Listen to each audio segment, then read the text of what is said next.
Hey folks, JJ coming to you from the downtown recording studio of Jewitt Guitars in Cleveland, Ohio. And you know what's there? It's the Rock and Roll Hall of Fame. If you've never been there, it's a good place to go visit. Anyways, today I've got a guitar that I just finished. It's for a client, so it's not available. And this really lucky guy saw it while it was still in the spray booth and said, "Does it have a home?" And I said, "No." And he goes, "I want it." So, Mr. Lucky Guy, you've got a 00, and quite frankly, it's a killer guitar. This is a 0014, so it's a 14 fret to the body, short scale 00. It's a guitar that I've probably made about 20 of these, and every single one I've made I fell in love with. It's a very comfortable guitar for me to play, being a short person. It's a short scale and it's a little bit smaller body. So let's go over some of the features of this beauty, and we'll start with the top. The top is, as you can see, it's Sunburst, but underneath that lovely signature Jewitt Sunburst is a Torrefied Adirondack red spruce top. Torrefied means literally it's heated or baked a bit. And what it does, it's, well, there's a couple different names for it. Sometimes it's called thermally cured, sometimes it's called tempered.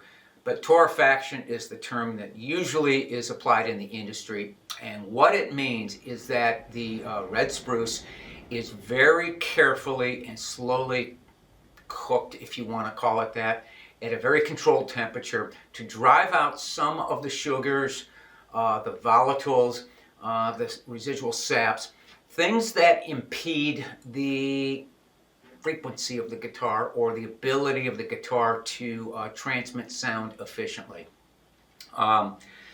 It's used a lot in the industry by other manufacturers. Bourgeois uses it a lot. Santa Cruz uses it a lot. No, Santa Cruz doesn't use it. I believe Taylor uses it. But anyways, you'll find it in a lot of guitar builders that are building guitars where they want to avoid that breaking in period that you normally get with woods and tops, specifically like Adirondack red spruce. It kind of jump starts the breaking in process.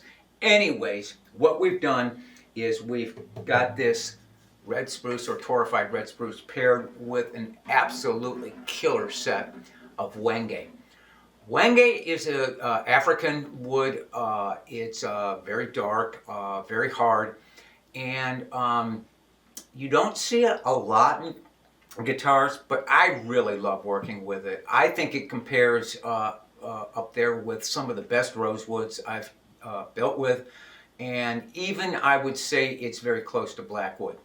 But it's a lovely wood to work with. It's very plentiful. It's not really, I think, overly harvested, as it were. So it's not like an endangered species or anything. It's not restricted, so it's easy to ship it.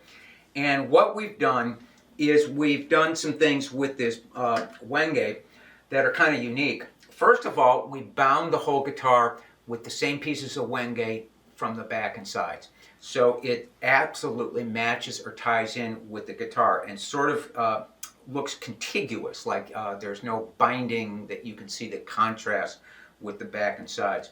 But separating the binding from the body is a very thin line of flame maple, and it really sets it off very nicely. We've got a ebony back strip that goes all the way up here and is purfled in perfectly with that flame maple line that goes around it.